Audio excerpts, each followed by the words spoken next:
Welcome.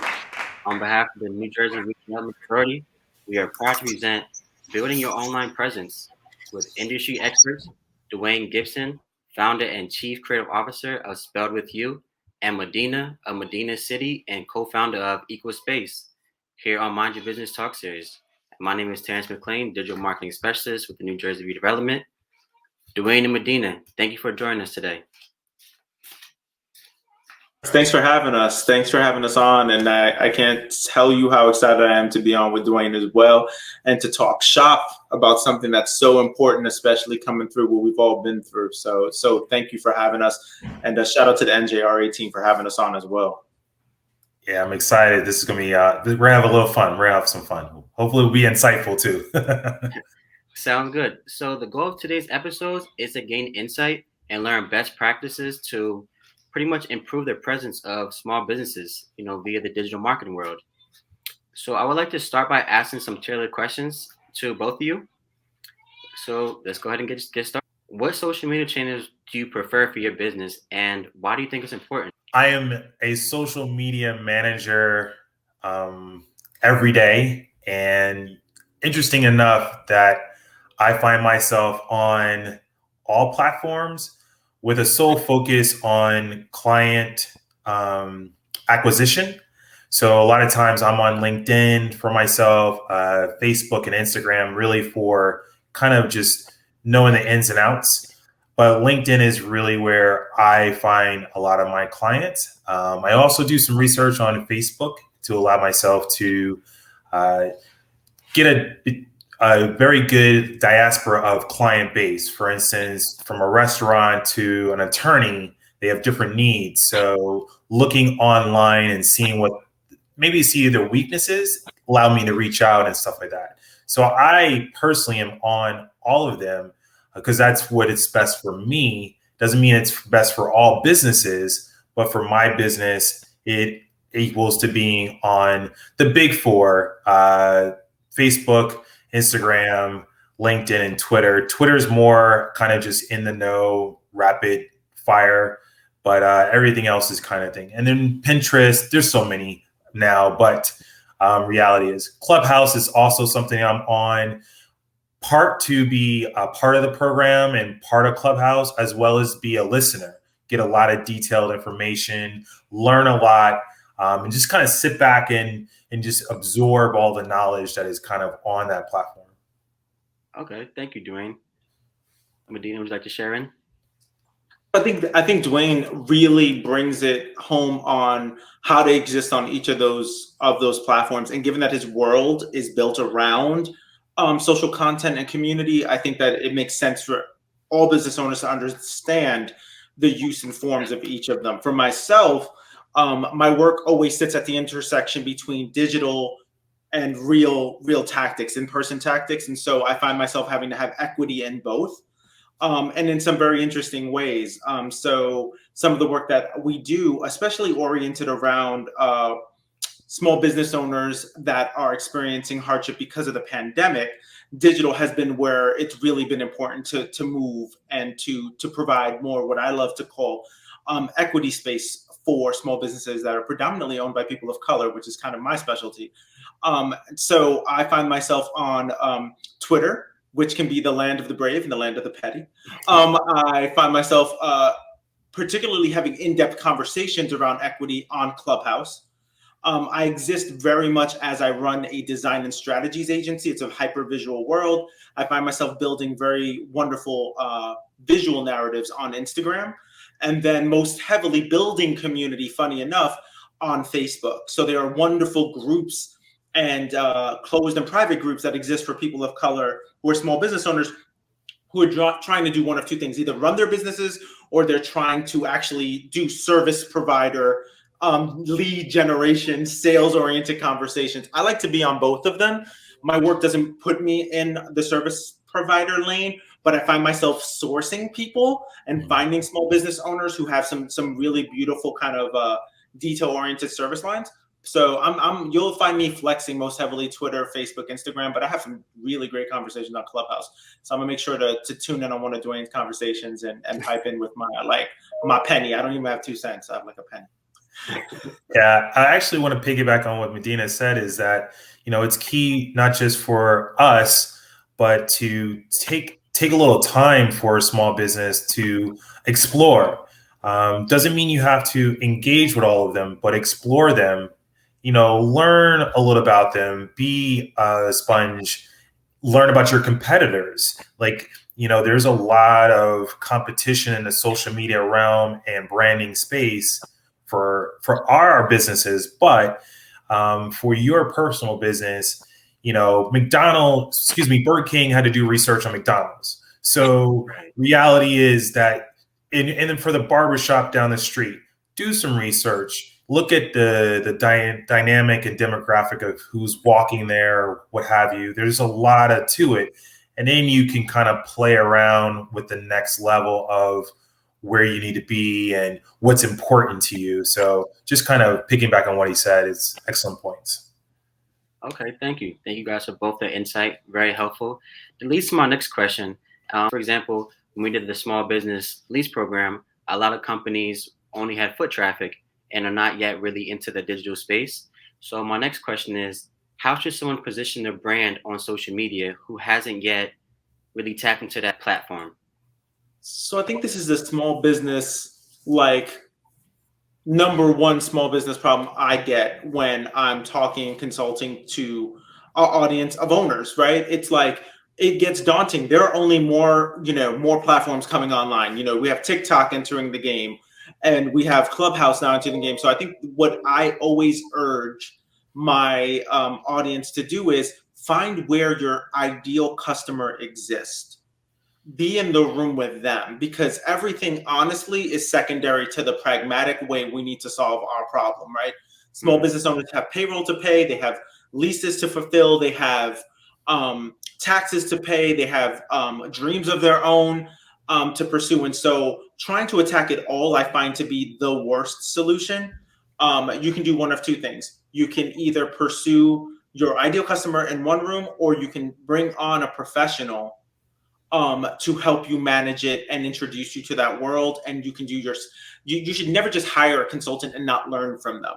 I tell them that all the time. I was like, if you brought me on, or you brought a team member on, or you brought Dwayne on, you should have candid conversations and learn about the terrain as you're moving it, because I will never be the subject matter expert. It will always be the small business owner who will know more than I do about their craft. I just know how to put them in the right space. So either A, get yourself in the right platform with the right ideal customer. Not who you think your customer is, not who you want to, look good in front of. Because honestly, if they're not buying your service, then you're wasting your time and you're wasting your money, ideally. And secondary, if you find yourself really having to manage the day-to-day of your business, then bring on a consultant or bring on someone who has at least a great understanding of social. And there's a whole series of questions you should be asking them. There's tons of blog posts that show you how to vet out a quality social media person from like the fakes and the frauds. Okay. Now, I 100% agree with you. And I would also say that not just target audience. So here's the funny thing. There's data, and data says that there are 2.7 billion monthly active users on Facebook. So not just go where the target audience is, but go where the bulk is, so you can hit a bigger audience. Some people are like, Facebook, I don't know. Reality is that it is the number one driver for everything. In fact, Facebook owns Instagram, so it truly is a combined, monopoly of sorts of the entire social media realm. But with that said, I think that, like he said, if you are spending work hours doing social media, then you definitely need to have some help. That being said, social media can be free if you have the time, if you do it wisely. You spend, an hour a day. Maybe it's just graphics you need. Maybe it's just these little things on the side you need. You don't necessarily need somebody to post for you, but you need the graphics or kind of the logo and set it right, just the little details. So spending time kind of breaking down the need of the business. You broke down your business, you also have to break down social media. And I say to people, social media needs to be a part of your marketing budget from this point forward, whether you like it or not. You have to put some dollars towards social media, because if you don't, you'll be left way behind, like so far behind. Like just seconds ago, something happened on social media that you just missed. That's how fast it's moving. And if you can't keep up, that's okay. But reality is, I tell clients sometimes just do $50 for a Facebook ad. $50 goes a long way. $50 is what? And then we talked about the barbershop kind of example, but that's what, 4 haircuts. So, it really is broken it down into the cost, the breakdown in the marketing cost that you have. And a marketing budget could just be social media. It really just you have to put some effort to it. The other part is, what are you willing to invest in it? So it's not just dollars, it's about yourself. Like, are you willing to get on and do a video? Are you willing to do this? Because reality is, yes, TikTok is out there, but these are individuals that invest time every single day doing a TikTok video. So understanding those processes and what you're willing to do about your business, if you have that blood, sweat, and tears to start the business, you might have to have a little bit left over to do the social media side. So I definitely agree with everything Medina said. Thank you. That was great insight. So this leads to my next question. It's kind of a mixture of branding and the personal space, because we are in a digital space. So, your personal life and your business life, they tend to dip into each field. So my next question is, should someone create a separate business page on their social media platform, or is it okay to combine the personal lifestyle and the branding lifestyle? This is the This is a funniest hard one. question. So I'll tell you. So Dwayne, I'll share mine. I have both. So I have both. So my agency, and also I'm the founder of a share space and co-working space for people of color, women, and LGBT startups. Both of them have their own separate worlds, and I call them content ecosystems. So like Equal Space has its own site, its own social platforms, its own voice, its own tone. The style and the branding from which it actually speaks from is very different than my agency. So my agency showcases clients, builds conversation around access and resources, and does it in a very different brand and brand voice and different brand aesthetic than those two.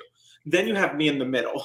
So there's no getting away from your digital footprint. I keep telling everyone that if this is your life, and it is somehow infused into the service and product line, my name is on the agency. So, there's no running away from that, right? So my online passion, it shows a 360 of me as an entrepreneur, as a person, but also a lot of my work, again, in that intersectional social impact space, has to do a lot with my own personal narratives around equity, around being a Black, brown founder, around making sure that we have the ability to move our businesses forward the same way as other people. So that really does spice up a lot of the work that I do. And funny enough, now here I am, part of the campaigns involve having my voice as it's an actual request of clients and companies, is like, we're really excited about how you built this all out, but we also want you and who you are as a person on social to be associated with this initiative, to be associated with this grant program, because you really are, an example of what that looks like, and you personify the work. So you can, with intention, build what I again call a content ecosystem, that people, whether they touch me, they touch Equal Space, they touch Medina City, there's a way that they all flow and ergonomically bring them into touch with one or the other, which funny enough creates an organic deal flow and multiple revenue funnels from which I'm drawing on, some physical, some digital, others are booking, sometimes I'm speaking. It's led me to be able to speak for BET. It's led me to this amazing podcast, because if anybody knows NJRA, they know how much I admire the Shiro that is Leslie Anderson and the work that she's done in the state. So it all can move with each other. I use my hands a lot. It all can move within each other, and it can actually move your businesses forward. If not from a direct deal flow, then from a PR and a branding perspective, you can find some really great elevated moments. Yeah, I agree with Medina. And I also would add that, so yes, I personally have them separate. However, when I used to work in the corporate America side, so I'm a new entrepreneur, and learning two things is, as being in a corporate side. For instance, if you worked for Citibank, when you walk into a networking event, hey, that's Dwayne with Citibank. You're known for working with Citibank. Okay, that's great, but Citibank is a corporate entity, Fortune 5, etc. But when you're spelled with you need to be now associated with spelled with you. And how do you do that? You're Dwayne Gibson every day, but when you walk into a room of business, you want to be associated with spelled with you. So yeah, I have two separate ones, but the reality is that they always cross over. And that means that it really does correlate, and we laugh. But the truth is, a lot of people make the mistake of, hey, they don't think that people aren't going to check their personal page because you're associated with the business. So I say this to all business owners: really be authentic, be yourself, but be authentic in both spaces, and understand that people are looking at them. It doesn't matter what business you have, a restaurant, or you have you own a UPS store. It's still a business, and you want to make sure that you represent your business to the best of your ability. And by doing so, it is having this entity. The best thing about it is your personal world is always going to be bigger than your business world.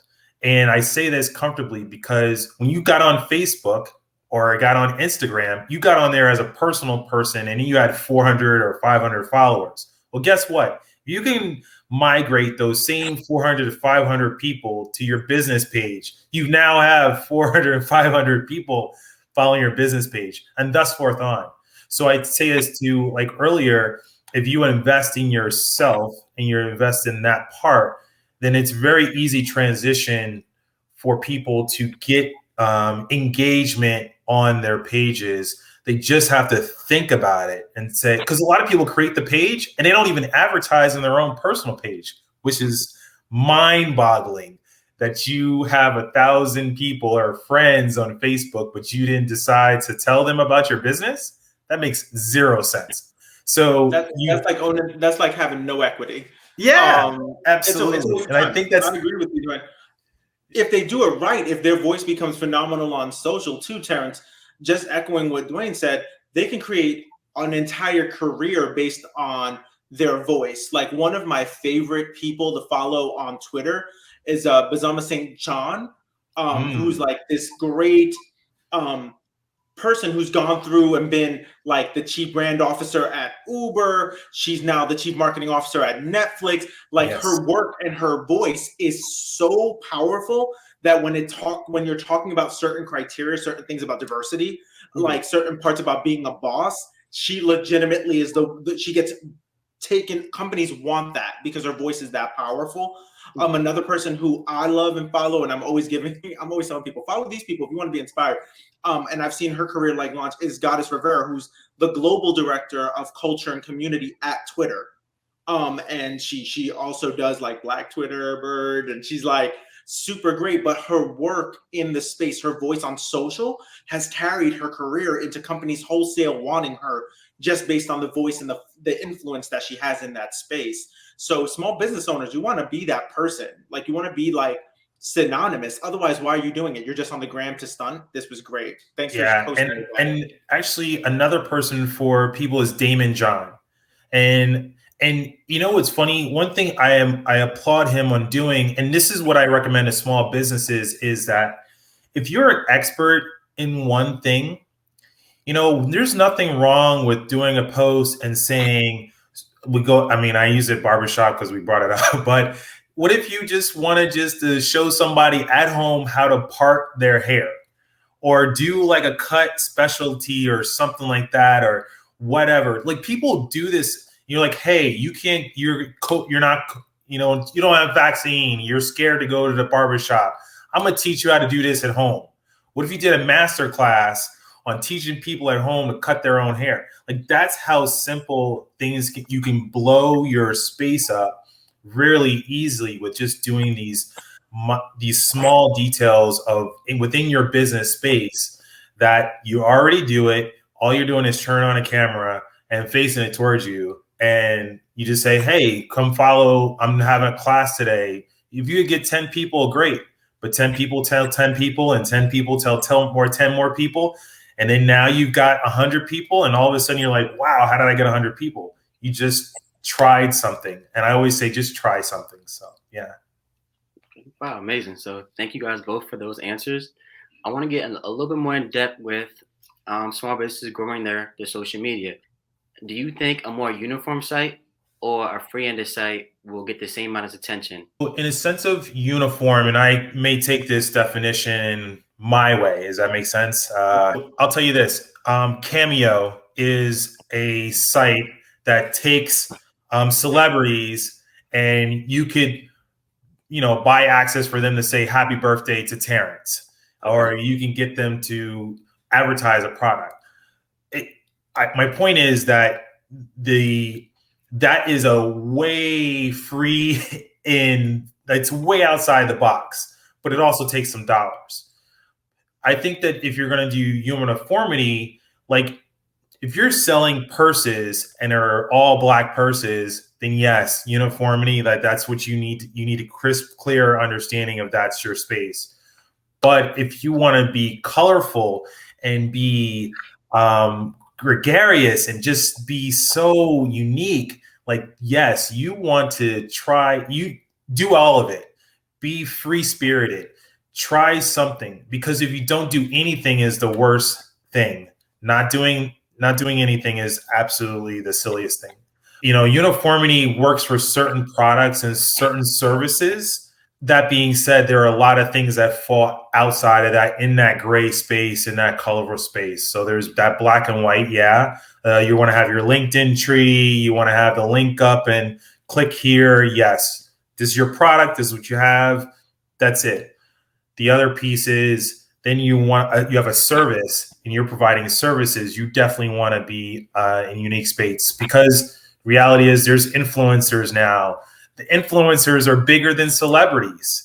And that's the craziest thing to even think of, that 10-year-old would outdo LeBron James at one point with sneakers. We are in a different level of space, and there's such a stretch for small business owners that could really just do something really small and reach out to an influencer and say, hey, do you mind just doing my product? And you never know. They might say yes. And there you go. So. Okay, so you really just tailor to your specific industry and how your products are and your service are. Yes, definitely. Okay. Medina, what do you think? Yeah, what are your thoughts, Medina? No. Like literally testifying, because it depends on where you are. Like, we know industries act different. If your work is the spectrum of corporate, right? Like my work spans. I work with foundations and corporate work.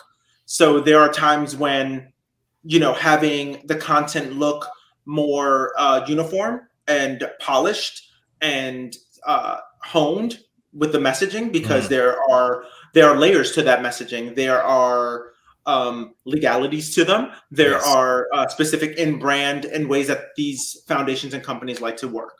Then you have more philanthropic endeavors that require more community-based work. I'm doing currently a lot of work in vaccination, right? NewarkVaccineNow.org for anyone looking in New Jersey. For anyone looking for a vaccine site, my agency is working with the Rockefeller Foundation and United Way of Greater Newark to create awareness and to take away disinformation around the vaccines, right? And we know vaccines are critical in communities of color because we suffered the heaviest losses during the pandemic, right? And we also have a systemic distrust of medical institutions. So that work can't be said from that vote. The way I just said it on social cannot be the way that we go digitally or in person to speak to our communities, because that is not relatable and or human. And so it needs to take on more of a free-ended, free-form way. Things need to be more honed. Instead of using stock photography, it is by far more preferable to be in the streets, choosing to showcase everyday heroes and everyday influencers in my city, like a Dr. Rogers, who's a phenomenal Black woman doctor, or Dr. Chris Purnell, who's been on CNN and Good Morning America. She's Newark proud, works at University Hospital. So, it has to be more authentic to what we're trying to do. and the look and feel of those from a brand visual perspective also have to correlate. So I really do think, like Dwayne was saying, it depends on the room, it depends on the industry, it depends on the service. Because think about like the luxury goods market, like the streetwear market is like, you cannot push heavy in streetwear because it just looks like you're either pressed or thirsty or any of those. Like there's cultural context to the way they have to engage in that art of sale, right? And that's clothing. But that's not the same way that like Dolce & Gabbana and the high-end market approach it. Same industry, very different rooms. So like streetwear is all about being grimy and being on, you're on the floor. It's taken from culture. It's taken from the cultural context of our people, right? Dolce & Gabbana, not so much. It's like high-end Italian couture.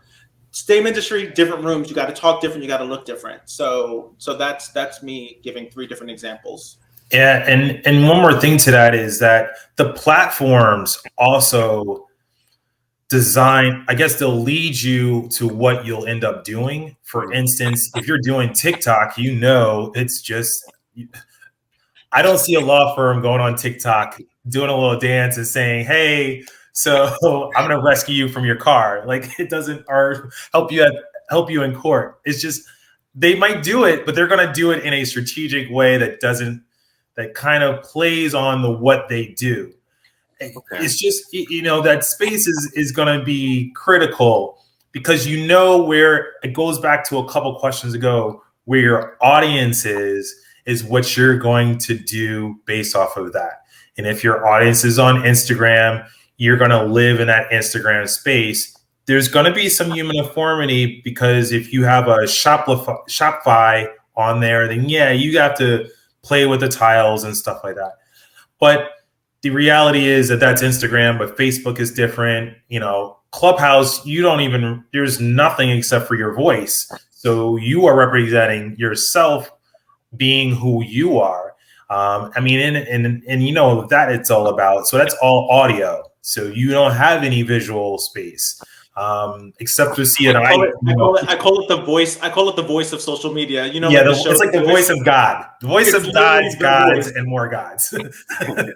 But it's also got a unique culture, which I'll tell everybody, because everyone on Clubhouse is like, I'd like to humbly submit, or I would like to everyone talks real humble brag on Clubhouse. We can have a whole segment. Yeah, but small business owners. The point to all of this is small business owners do need to take a little time. Just take a minute of your day to say, okay, let me look at Facebook for a second. Let me figure this out. Let me look at Instagram. Let me figure this out. Because again, if you're going to have that uniformity, maybe it's on Facebook and it's not on Instagram, or vice versa. And I think that's where, getting back to that question is like taking time to figure that space out, or have somebody guide you and consult with you and say, let me look at it for you. And then we can talk about like what's best for you. So, there's a lot to that. It's like a very crazy open-ended question. I didn't even think it was going to be that long, but you guys are great. You guys are sharing some great points. And I think that the readers are definitely going to see that. What are some best practices to increase your engagement on social media that a small business owner can, use? Bravery. I was going to say take risks. Right, bravery to take risks. Like, look, me and we just like collaborated and combined our answers. That's how we're going to get through this. I think when I'm looking at my internal content meetings, we run, I want to say upwards of 10 million in different like followers for our clients. I think that's split amongst like 5. I don't know. I haven't done our yearly report yet. But somewhere in that ballpark, we're talking to that many people, right? And I think what I want to give a best practice there is most of the influencers that you love are producing content from a stream of knowing their audience, and it appears like they're taking risks, but it's calculated. They know what people like, and they know what sells, and they know what's going to get them the hits. I found some of my content producers in very, very different industries are really insightful in understanding how to listen to what is a hit and what isn't. But the point is, they did do a beautiful spread and were brave to create content with their service lines that really worked. And that were, honestly, I know it sounds played, like authentic. Don't pander to social media. It is the quickest way to get roasted. So like, just try to sit in line with what means the most to you, and don't try to be cool in rooms that are not for you. I have made those mistakes myself. Is like, well, this is what's trending and this is what it doesn't work for me. I'm just not that person, and I can't do that. Even when people in my DMs are like, "This is something we think you should do. This is great," or even my team is like, I was like, that doesn't sit in the spirit of what I do. Those aren't my people. I'm not 20. And I'm not flowing that way. But for my business owners, I'm like, if this sits with what you want to do, maybe your product is quirky and funny, and it has a certain like a tongue-in-cheek approach, then that's your customer. And you should talk to that customer and live in that room. And so that's the bravery of it. I'm gonna let Dwayne take the other part of our joint answer, which we're trademarking together. I can't even express everything he just said and more. And I'll go backwards a little bit in the sense of, so yes, I'm new. I was new entrepreneur. I was learning. I wanted to do everything that everybody else was doing. And then I was like, wait, let me look in the mirror. And that's not me. I'm not on Instagram pointing to all these little things to give guides, because that's just not me. Me is maybe going on and doing a video or doing a quick tips, 30 seconds, because the average person doesn't last longer than 3 seconds. If you look up stuff and see how long people pay attention to a video, it's 3 seconds. I'm surprised people get through the entire part of a trailer, but a movie trailer. That being said, you have to take risk. You have to try something. And don't be afraid to do like they do. It's okay. If it doesn't work, move on to something else. Don't keep trying. Do something else. If, I was saying earlier, if you're an expert in something, give a tip. If you are, if you find yourself kind of getting stuck, look at something else on like Google. Just Google it and just say, hey, let me see. Oh, okay, cool. A lot of inspiration is out there. You just have to just look. And then you can say, okay, let me try it this way. Maybe the camera angle is left instead of right. Maybe I'm wearing like Medina has a great hat. Maybe my hat's yellow and his hat is gray. It doesn't matter. Doing something is a key element to this. And don't be afraid. Don't be afraid to make sure that, you're comfortable with you. Like, that is very important. You're comfortable with you. And I say this in a sense of your business, because nobody is in control of your business but you. And if someone tells you any different, they're wrong. You are in control of your business. You do the social media the way you want it. If you want to try something else from an advisory perspective, great. But if you have to still try something. And I think that people get caught up in what everybody else is doing. And then they're like, oh, well, I need 1,000 followers. Okay, what if I told you you have 100 followers and still make $10,000? Would you do it? Yes, of course you would. So it really is relative to what your services are, what products you have, and what have you. If one post behind the scenes, maybe they did 2 likes, but they went on your website and they bought 100 products, then you're just as happy. So you have to really just focus on, and I say this I should have started with this point, is have a goal. When you have social media, have a goal, have a strategy. That's key. Write it down and then stick to that. Whatever you do, stick to that, because that's going to help you get to your goal. So go ahead, Medina, I know you had a point. So no, the point, like, it's actually like overlays. Some of the overlays are some of the things that you're pointing out that I think are really important for small business owners. First, the attention span. Let's break down the attention span. Also, let's break down the attention span by generation. Oh, gosh. Because that's the other big differential that I think would help our small business owners understand their audiences. If you're in the might of the millennial generation, the attention span is 12 seconds. If you're in the attention span of Gen Z, that's 8 seconds. You have 8 seconds with Gen Z.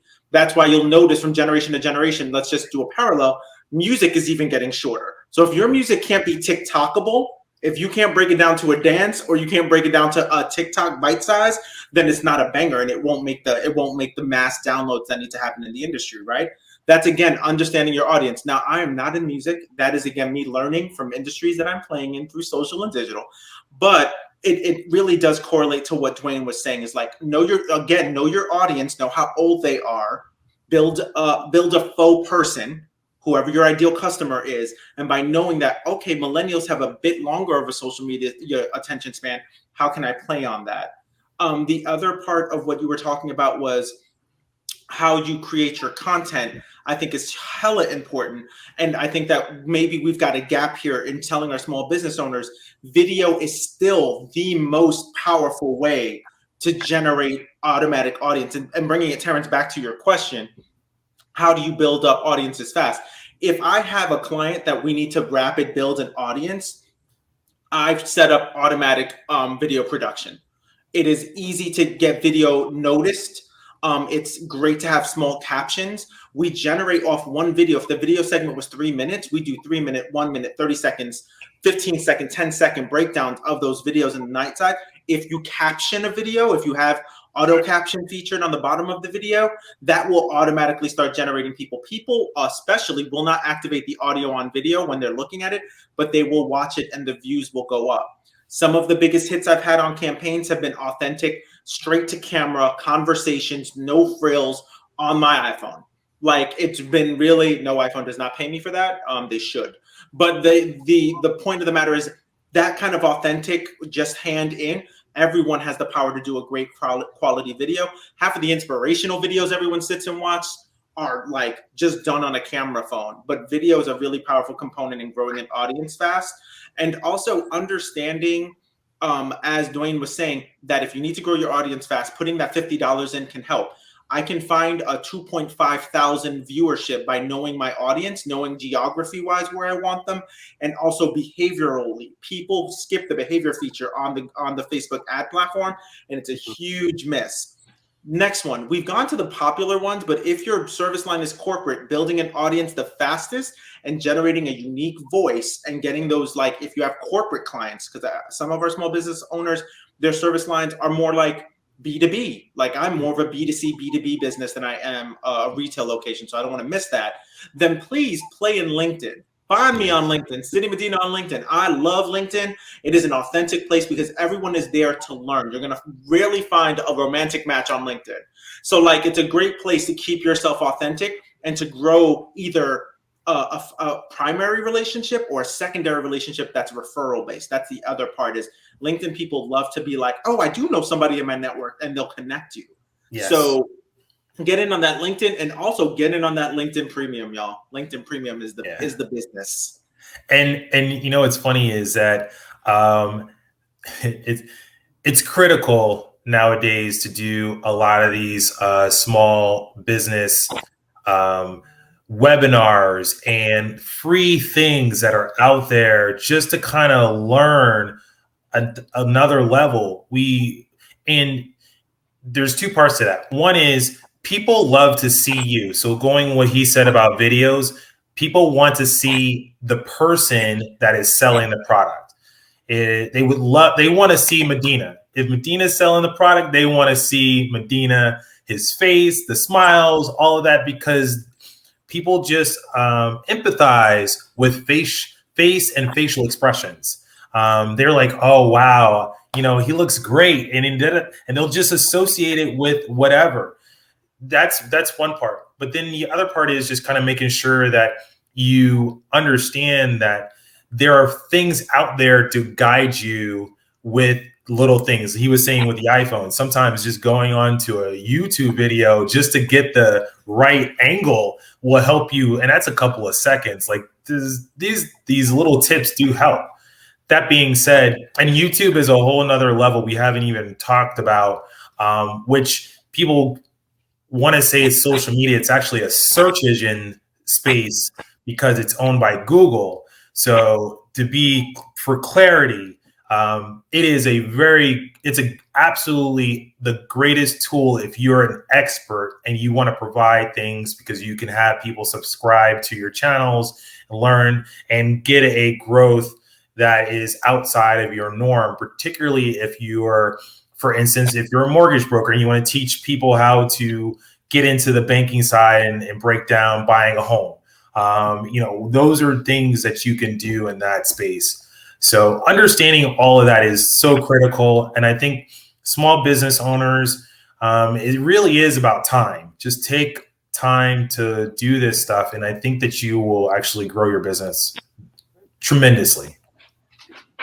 Okay, And, wow. and if I could bring home one thing on that, and this might be like, we need our small business owners. If you're watching this, take this really seriously. There's so many of the small businesses I know now who weathered the storm of the pandemic by going completely digital, by selling their product digitally. If you're not feeling strong, if you're a service-based business, find a way to sell your product. Dwayne gave such a great tidbit there, which is like, case it out. Whether it's speaking engagements, maybe you're a consultant, then package it as a webinar. Get your work to be paid for. Get a company to pay to spread your word, or get yourself online. And if you're not the person to sell it, then use Shopify, use Etsy, use any of those platforms. But get your product, get your deal flow to be able to be digital. It should be an augment in your business plan, because if not, then you don't have enough legs to stand on should things go south. And I don't want that for you guys. Yeah. Oh, thank you, Medina. Thank you, Dwayne. You guys made some great points and great insight. I think a great takeaway from this is, if small businesses authentically take calculated risks, they can purposely put themselves into the ideal target space. And you guys shared great insight on that. So I definitely thank you guys. If you love what you do, you're going to love kind of getting in the social media space. It is fun. I actually love seeing when a client says, "Oh, you know what? Someone saw your post and it really got some engagement, and I was able to talk to them." That's like the goal. Like the goal is for you to get another customer, another client, another business to business booking, whatever it is. Once you hit that, then that high, that energy is going to it's going to go way up, and it's going to go up even more once you get 2 and 10 and 20. And then so if you just do that, and once you get that residual, it is worth it. It is truly worth it. Take some time to learn about them. You don't have to learn everything, but you do. I just tell you 2 things. If this is all I can give you, is have a strategy, have a goal, and take risk. Those are the 3 things I would say I want to leave you with. If you do those 3 things, and I definitely feel your business will grow exponentially. Amazing. So on the behalf of NGRA, we definitely thank you for joining us on Building Your Online Presence. We wish you guys the best in all the endeavors in your business. Thank you again.